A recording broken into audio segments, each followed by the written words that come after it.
So welcome back to Handy Headquarters, inspiring the Handy Clan. And today we're going to do the second session of tool wall tales. So we intend to go and visit and meet Barry. It'll actually be in the UK.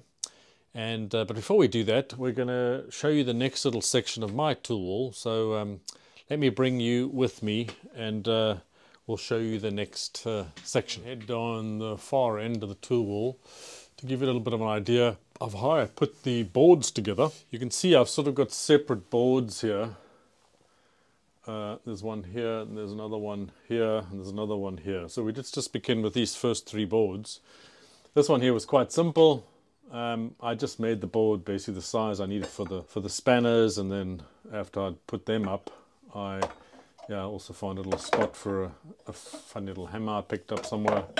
And for a nice 3/4 inch wrench, which I don't have any sockets for, but it does look fantastic.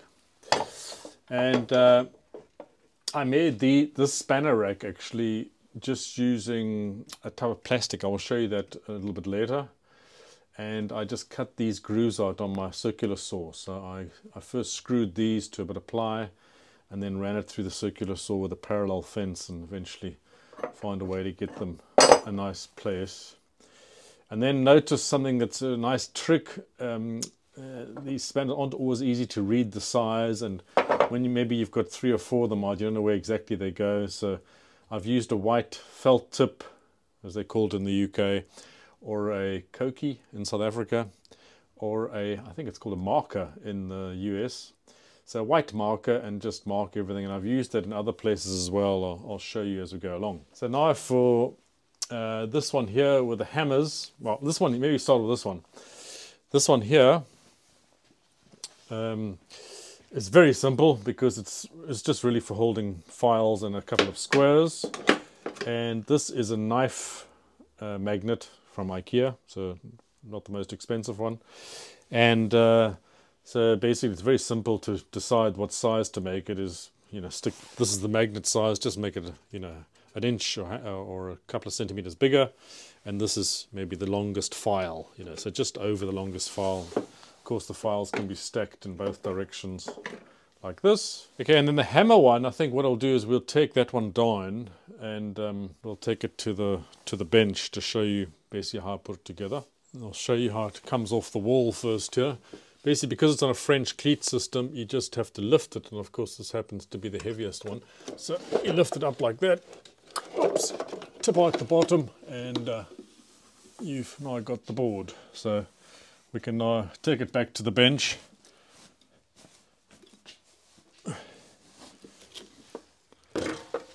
So basically you can see I laid out, on different parts of my workshop. I've actually got hammers everywhere, but these are sort of more the steel and maybe the heavy duty hammers for building, and a few brushes for the welding table and the chipping hammer, ball peen hammers. I also have other hammers on different boards here and another board over there. But anyway, let's just take this board for example. So what I did was I just laid them out basically just like this in the most economic manner. I don't have the most amount of space. I put them quite close, but just enough for your fingers to get in between.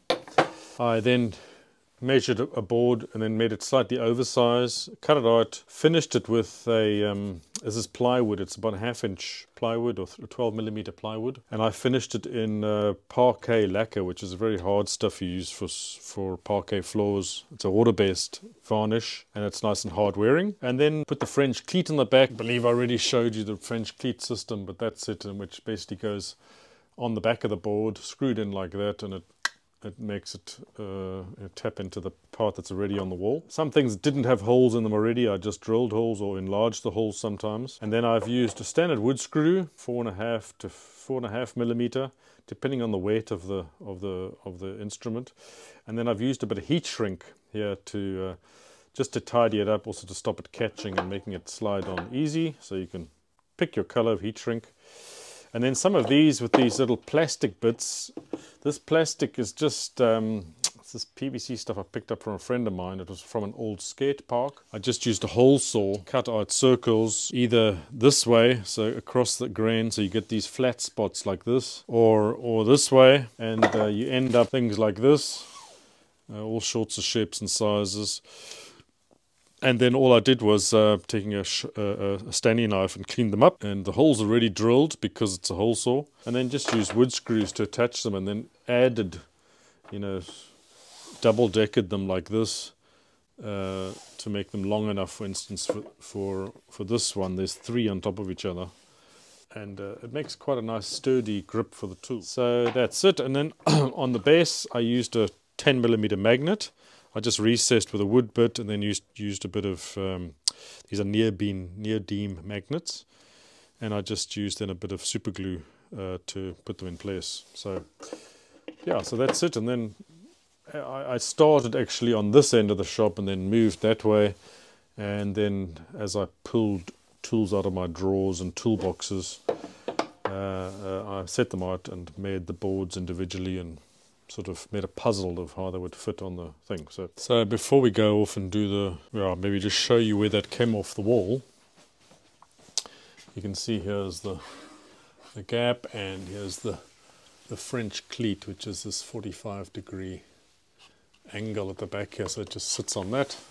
So I've got 3 of these. There's the first one, there's the second one partly behind that board, and there's a third one here. So right down the length of my tool wall, and therefore all these boards are secured that way. And we'll go through them one by one, showing you maybe some of the tools as well.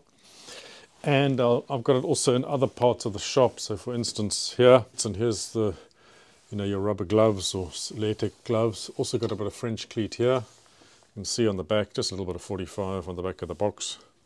And Bob's your uncle. Now you can see the spray can thing is actually pretty heavy, so there's 3 cleats on it. There's one at the bottom there, there's one here, and there's another one there at the top. So we'll do that spray can thing at another time. But it's actually quite handy because you can move it around around the workshop. So we'll now head off to Barry and see what he has to show us.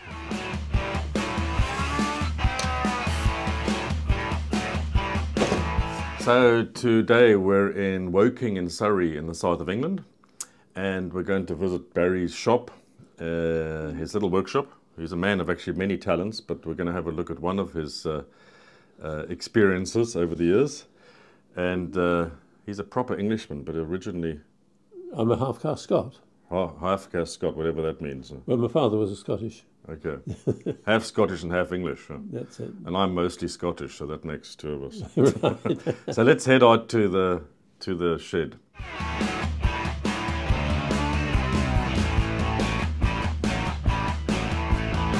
Maybe we start, Barry, with... we're going to have a look at his little tool wall in a minute, but maybe we just go around the shop here. One of your latest purchases is this nice DeWalt chop saw or miter saw. So, and what did you buy that for, Barry? They're very useful. Very useful. But which job did you have to do? Well, I'd just worn out my old one doing the decking. Which was composite decking, which really blunted the saw. So I ended up looking for a new blade. One thing led to another, and I looked for a similar one and a better one, and this one was a good deal, so I bought it. So he made the decking out here, which actually has current swimming pools, that stays at 35 degrees. So he built the complete decking out there. So that was a good use for the chop saw. And then he's got a little thicknesser surface planer here as well. So you can see here, so just a little mini one, which I'm sure comes in quite handy. A little drill press and a little bench grinder here, tool grinder, a little belt sander with a disc sander on the side. And then one of the more recent purchases is this dust extraction here and a circular saw, which, like mine, also tends to be used as a table for storing stuff. So this one is a what is it?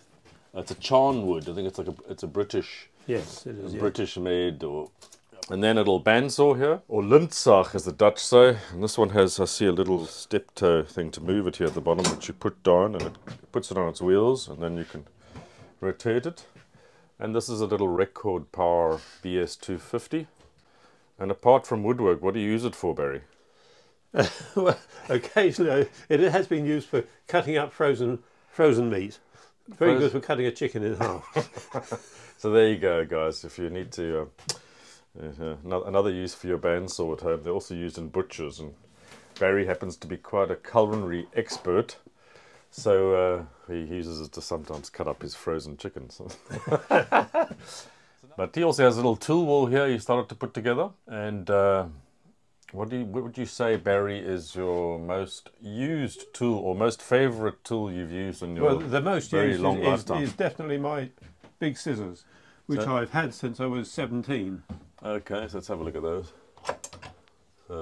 17, so how old would they be, Barry? Well, I'm now 84, so... Do the maths. Yes, my math is not as good as it was, but yeah, so I've had them a long time. They've never been into a shop for sharpening. I've always sharpened them myself, and they are still not quite as sharp as good for most things, but they wouldn't cut silk very well. And why do you have a pair of scissors? Why are they the most useful? Probably a good half of my working life I was an upholsterer, and you're always cutting up material. One of your main tools. Yes, and the other main thing would have been, in my early days, would have been a tack hammer. Okay. You see it split at the end, so the end is magnetic. Let's have a look. Maybe we get something with a clearer background here. Here you go. There's a little split at the end, and it's magnetic. Okay, can you show us how you use it? Yes, well, I don't know about today because it's a long time since I worked for anybody, but in my early days... Stiletto tacks, yeah? Yes, these are not quite the same as we'd have had originally. They're not quite as good as the original tacks, but you know, they're probably, you know, it's hard to get the originals today. You get these. Okay, they're like a hardened steel nail. And they are what they call blued. These I've had so long they're getting a little bit rusty because I've not done any employment for upholstery for years. Okay. But so, hang on a minute, you have to do that again? You have to do that again? Okay, so hang on, so what did you do? You'd have a mouthful of tacks. Okay, so he puts them all in his mouth, yeah? And then he's got the hammer and he's put one on the end. Onto the end of the hammer. Okay, wait. He's do it again. Okay. I think he's going to have to do it again. So straight away, whoa, you're doing it too quickly. You're doing it too quickly. Okay, so watch, we do it slowly. So here he puts one on the end. Let me see the end of the hammer. Let me see the end of the hammer. So he's got the tack now on the end, as you can see. And then Bob's your uncle, it's in one go. So, yeah. But you've got to watch you don't hit your fingers. Okay. Which I have done on occasion. It's not very often. But I've never used one of those, Barry. So maybe for the viewers, maybe the first time for you. What do you call that hammer? It's just a tack hammer. A tack hammer, okay. Magnetic tack hammer. Let's put that back on his little tool wall here. And this is an album of some of your work, apparently. Yes, when I was self-employed, I would show this to my customers while I measured up their furniture. It's a little bit like your work that I've done. A little bit like your portfolio, so we can get the light off there. Yeah. Oh, that's perfect, John. Look at that. So what kind of style is that, Barry? Oh, it's a chaise longue. A what? A chaise longue. French for a long chair. Oh, okay. A chaise longue, right. So there we go. And there's an incredible Chesterfield. It's quite something that you would quite typically see here in the UK as a Chesterfield suite. These are old ones done in a traditional manner, and there's no foam in these. No foam. So what was it instead of foam? Horsehair and cotton felt. Okay. Okay. Let's have a look at a few more. There's some more chairs there.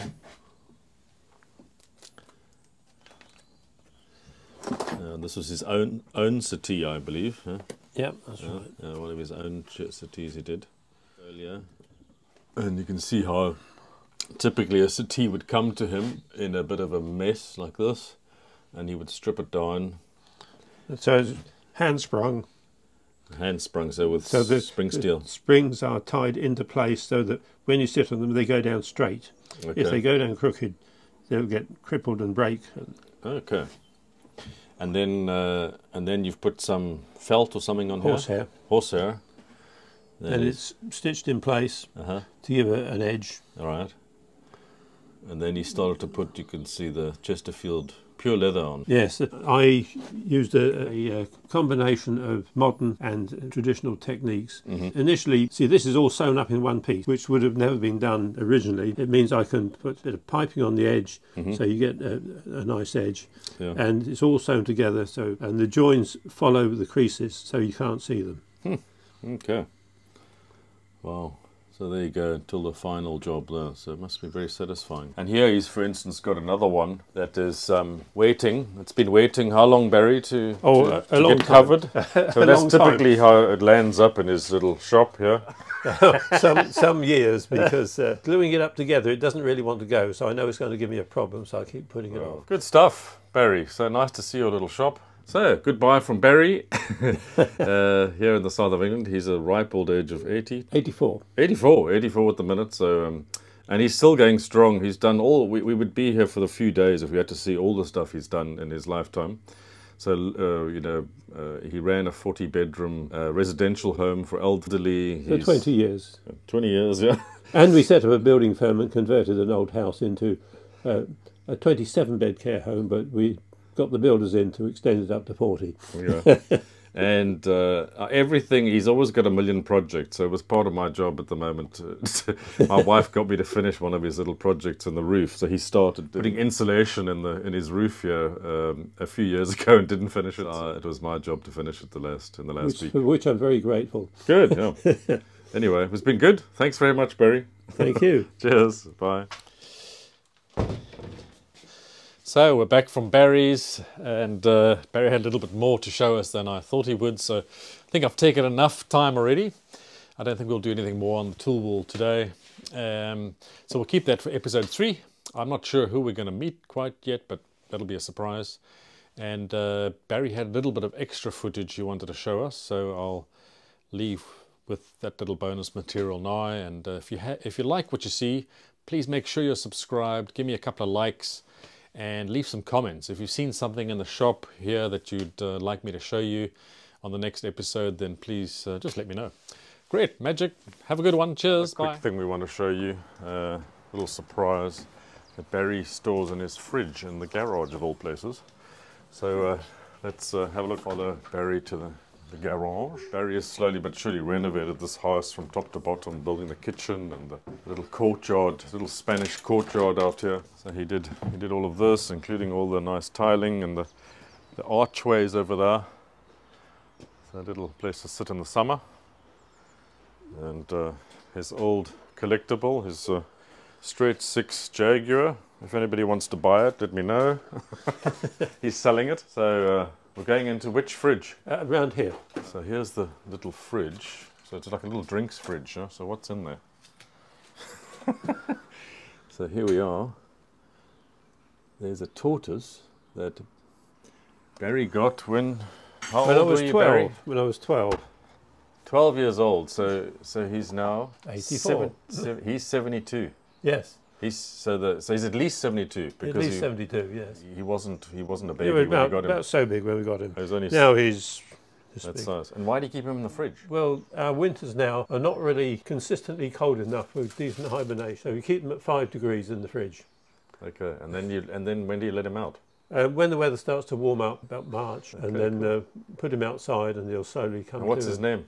Tommy. Tommy. Tommy, very good. Tommy Tortoise. There you go. So a little bit of extra footage from Barry's little surprise. His tortoise Tommy that he's had since he was 12, and he's now 84. Can you believe it? So, good. All the best from England. We'll see you. Cheers. Bye.